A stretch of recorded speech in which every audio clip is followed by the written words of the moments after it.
So I just finished listening to The Christmas Tree Farm by Laurie Gilmore, which is part of her Dream Harbor series that has been all over my book talk. So you have Bennet, who is the brother of Jeannie, who has come to visit her for the holidays. He brought his 3 dogs. They're running around the Christmas tree farm that's been abandoned. And out comes Kira in her comforter, searching for a cell phone, and then is getting rightly annoyed at Bennet for trouncing around her Christmas tree farm. And he's like, well, I didn't know that someone bought the farm. And she's like, well, whoever your relative is in Dream Harbor should have told you.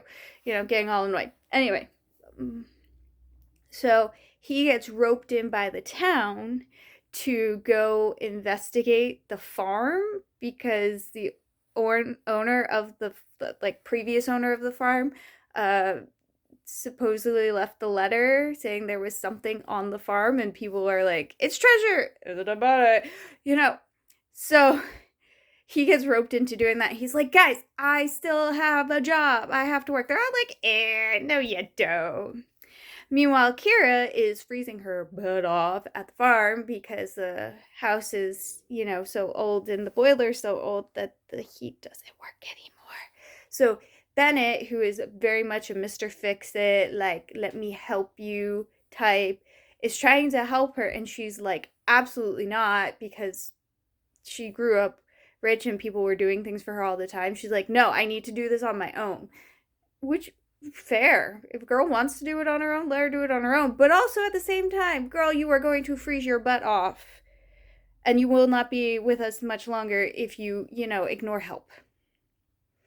So she does eventually let him help, and she lets him in a little bit.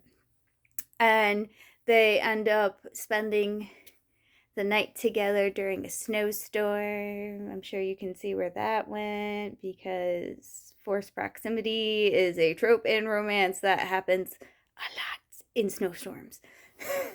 So, yes. But they both know that it's going to end because eventually Bennett's got to go back to his job on California. There's also an ex-girlfriend that's coming out in this that is crazy. Also, Kira has a twin, so she's feeling very lonely because her twin up and left and got married to someone in Denmark and is living there, so she's dealing with a lot of loneliness.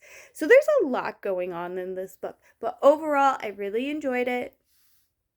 I have to say, I don't love the narrator for the Dream Harbor series. I'm sorry.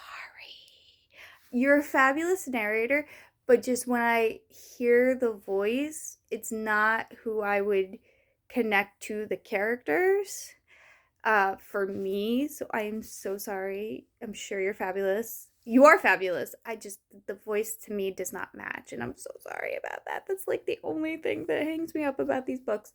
So I don't know. We'll continue to either listen to them or I'll finally try and just sit and read them. I don't know yet. Probably still listen to them just because it's easier to do that driving back and forth when I have a huge stack to read. So there you go. Happy reading.